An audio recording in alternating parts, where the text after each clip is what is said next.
Hey, we're back. For this next 1 minute lecture, we're going to be talking about the two types of appraisers. As you can see from the screen, the blackboard, we have residential appraisers and we have commercial appraisers. Residential appraisers are sometimes called house guys, and commercial appraisers are sometimes called fat cats. And you can pretty much tell these guys apart by just looking at them.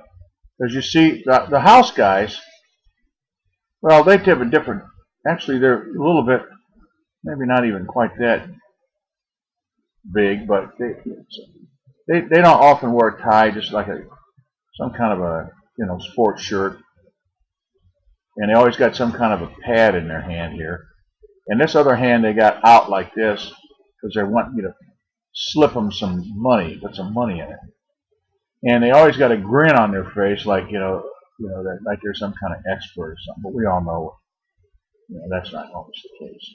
All right, so then we got. You've probably seen these guys sometimes around your neighborhood. They're kind of goofy looking. Sometimes they got hats, and they got little logos on their shirts, ABC appraisers, like they're some big dude.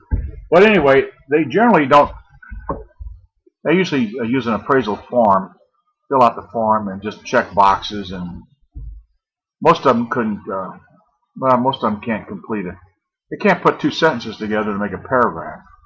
So that's why they're house guys. Now, on the other hand, the commercial appraisers, they're much easier to spot.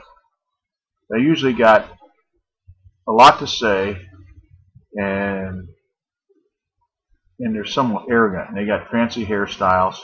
Some of them have some decent denture work done, and they have gleaming, shiny teeth. Okay, and you can tell them because they're generally fat.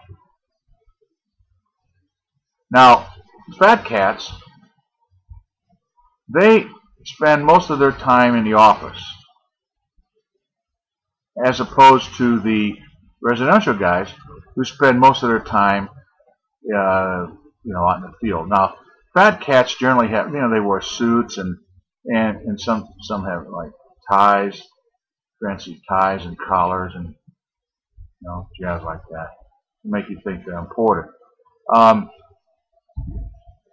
Most of these guys spend their time, on a computer.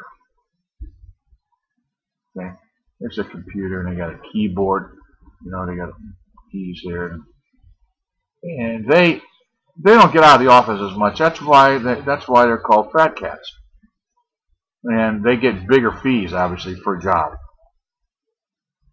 How much? Well, the house guys might get $350, $400. Fat cats might get $1,500 to $4,000. But they spend a lot of time writing the reports. But that used to be true, but it's not anymore. A lot of them will hire incompetent trainees, and then they'll go out and play golf.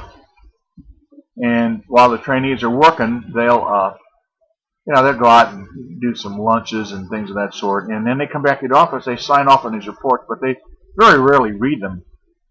How do I know this? Because I've read so much of their work signed by these guys, and it's obvious that nobody in their right mind would sign something that bad. But they figure, hey, the reviewers are dumber than they are, and they got so much to do, they don't have time, and so they're just going to get paid and move on, and they can go buy some more golf clubs. So that's what fat cats do. House guys, on the other hand, they tend to get sued a lot because they make a lot of mistakes, or because people just say, hey, my value was too low, I'm calling the cops. And so then they get sued, and then they get E&O, and they pays them off, and then the lawyers make a lot of money off of the house guys. So if you're looking at a discussion of the two different types of appraisers, this is a really good way of looking at it, and as far as I'm concerned, it makes the most sense. Now, if you wanted to be an appraiser, which of these would you like to be? Well, depends. If you're smart, you do something different.